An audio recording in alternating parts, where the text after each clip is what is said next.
Okay, so now that we're back from that kind of aside with that computational tool, remember that in this set of videos, we're going to talk about two complementary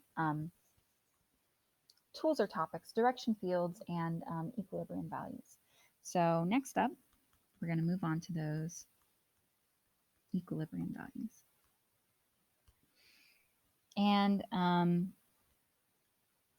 these can also be called critical points,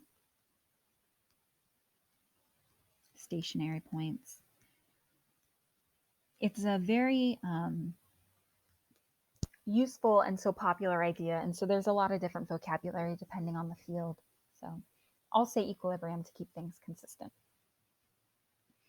So equilibrium values or points are special values y star such that for dy dx equal to f of y, we have dy dx equal to f of y star equal to 0 at that special point. At that point.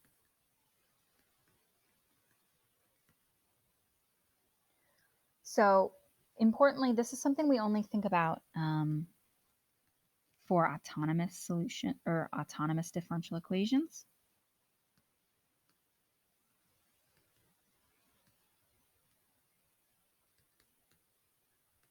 And I will write down what that means in a second. Autonomous.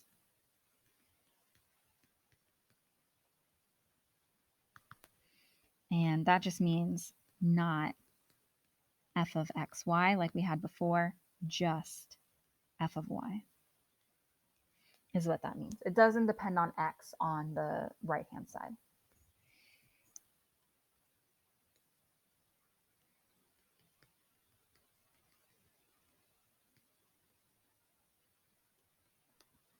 So that's do not explicitly depend on the independent variable.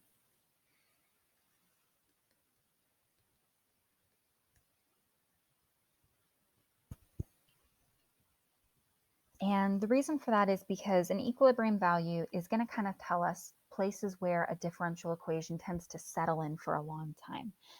So when dy dx is equal to 0, when this happens, that means that there is no change in the differential equation. It gets stuck.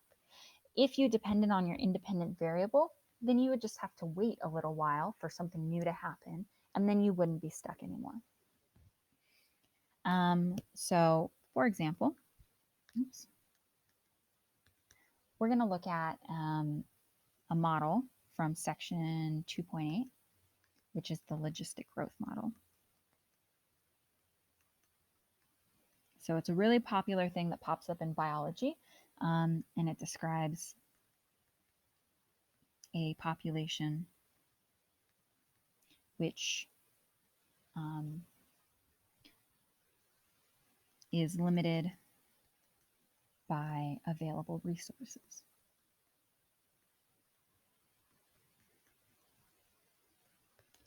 And so that model is dn dt is equal to Rn times k minus n for r greater than 0 and k greater than 0. Now I know that this is a change in the notation that we've been using. In differential equations, that's going to happen a lot because all the different applications that use differential equations have their own letters that have special meanings. So for the purpose of this example, what we've been calling y is now n. What we've been calling x is now t. And then r and k are just parameters. So you could imagine that like r is 0.5 and k is 100. I'll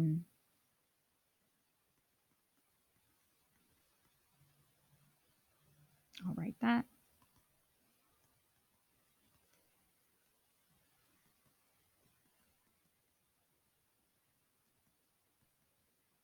There.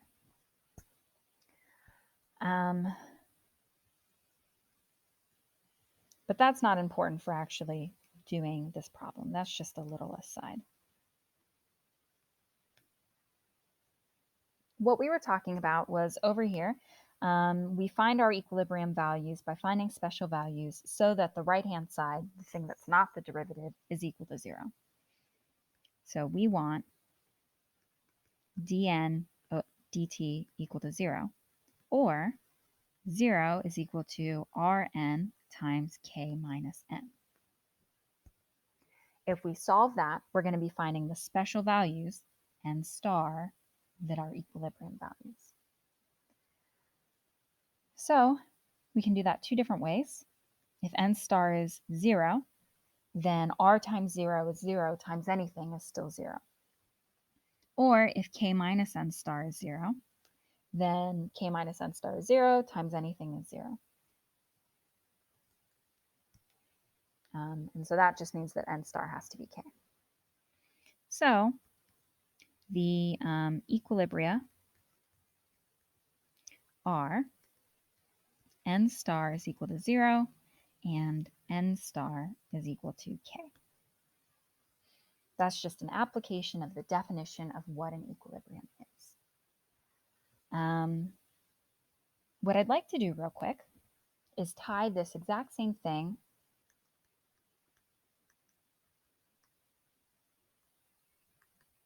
back to direction fields. Because sort of you'll be able to see the same information that you get from equilibrium values on a direction field.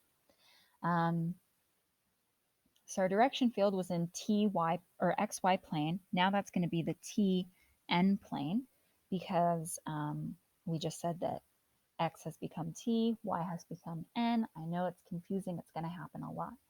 And then remember, arrows are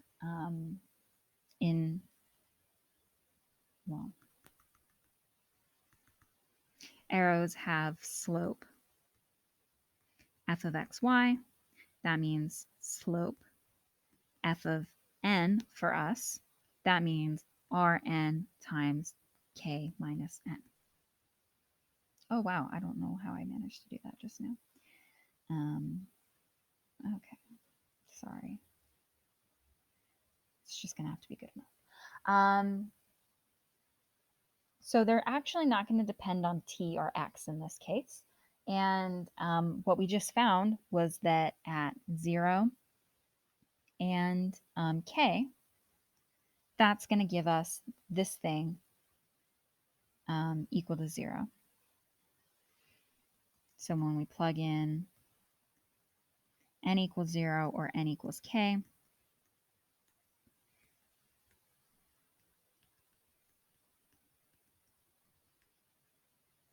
we're going to have no slope. And then sort of you could just think about this real quick. If n is greater than k, that means that k minus n is less than 0. Rn is positive. So we're going to have that Rn times k minus n is less than 0. So your arrows will be pointing downwards somehow. Using similar reasoning, if you're between 0 and n, k minus n is positive and r times n is positive. So you'll have upwards facing arrows. And then if you have n being a negative number, r times n is negative, but k minus n is k plus some positive number. So we're going to have negative slopes down here. That's real quickly kind of populating the direction field using the same reasoning we had before.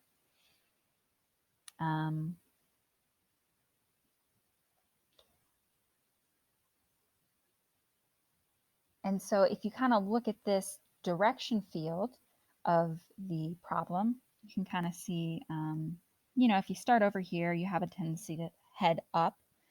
If you start down here, you have a tendency to go down. If you start above K, you tend down. But if you start on one of these horizontal lines, you're always going to be pushed over to the side, and you're going to stay in the same place always. You don't go up or down, you just continue on that path. So kind of for any value t, if you start on k or 0, your end value stays on k or 0. That's what it means to be an equilibrium value.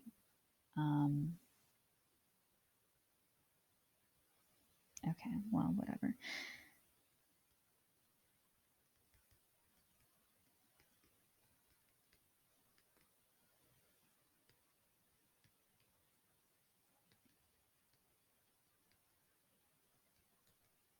Equilibrium values are places the solution stays, and it's just easier to see on the direction field because that's a tool that demonstrates solution behavior to us. In the next video, we're going to actually talk about classifying these things. So we'll go back to the same example. This was just a quick aside about direction fields.